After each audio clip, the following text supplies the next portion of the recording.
Assalamu alaikum and good morning. How are you all? Today is 12th August 2021 and the day is Thursday.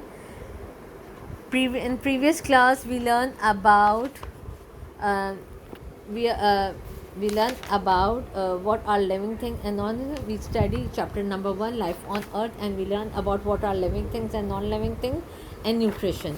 Today we have an experiment zone, and what material we need. We need two identical potted plant, okay, and a measuring cup, okay.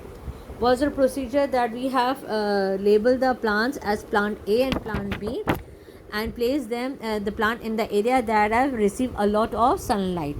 So we have to water plant A with 8 glasses of water every day for a week, and do not water plant B. Observe the plants after 1 week and record your observation in your book. What happened to the plant? What can you conclude from this experiment?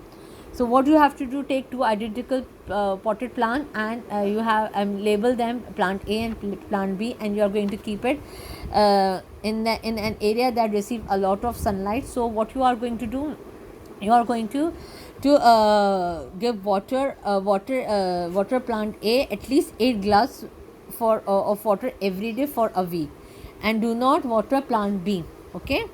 And then you are going to observe it and record your observation in your book, okay. Now today's topic is how do living things move and grow. Movement. Animals can move on their own, such as birds flying, insects crawling, squirrel climbing trees, and uh, monkeys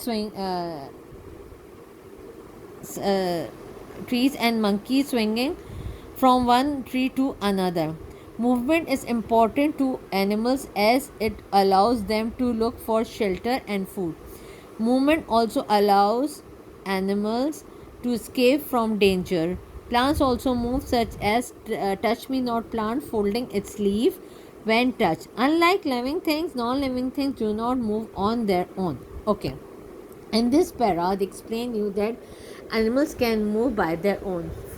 Like for example, birds can fly. Okay, birds fly. Insects, what they are insects doing? Insects, how insects move? They crawling, and squirrel climbing tree, and monkey swinging from one tree to another tree, okay, or one tree to another, okay. So movement is very important to animals. Why movement is very important to animals? Because it allows them to look for shelter and food. If they move, so they can find shelter and food for themselves, and movement allows animals to escape from danger. Means when they find any kind of danger, they can run away, okay, they can escape from it. So movement is very important for animals, because if it allows them to look for shelter and food and escape from danger. So all animals move at their own. Like I told you before, that birds fly, insects crawling, squirrel climbing the tree, and monkey is swinging from one tree to another, okay. Plants also move, such as they give you example, a touch me not plant. A plant name is touch me not. What the plant do? Plant fold its leaves when touch. Means the plants fold when we touch that plant, it fold its leaf by itself. Okay. See, it's written here, plant folding its leaves when touch. When we touch the plants, and so plant when we touch the plant fold its leaf by itself. And say unlike living thing, non-living thing do not move on their own. Living thing can move by themselves, but non-living thing cannot move by their own or by themselves. See, a cheetah running its prey, hunting its prey. See, cheetah is running. A snake moving towards the hole in which it lives. See, the snake is moving to the hole. Growth.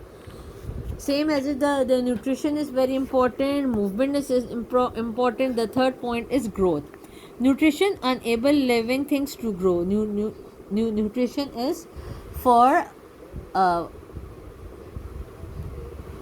living things to grow. Nutrition is very important for living things to grow. When a living thing grow, it become larger in size. When living things grow, it's become larger in size. It also gain weight, which make it heavier. When living thing grow, okay, and it's become longer, so they gain weight and they become heavier. The appearance of a living thing may also change as grow. See, in human, first is child, or you may say infant, kid, teenager, adult, middle age, old age. See, different stages of life, different stages of growth. First, baby, infant, kid, teenager, man, middle age, old age. Okay, so the appearance of living thing may also change as it grow. I show you the pictures of this. This is the best example.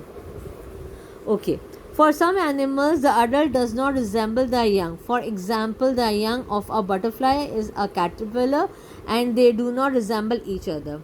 Some animals also do not resemble as their adult. The young animals do not resemble their adults, like fish, like caterpillar, because the young of a butterfly is a caterpillar. You know it, how is caterpillar look like, and butterfly is completely changed with the caterpillar. So example, the young of a butterfly young is not same as adult, because when the butterfly is young is a caterpillar, and they do not resemble each other. They do not resemble from each other. So today we learn about movement, that every animal can move by their own, and growth, and about growth. Okay, for today till here. See you in the next class. Allah Hafiz.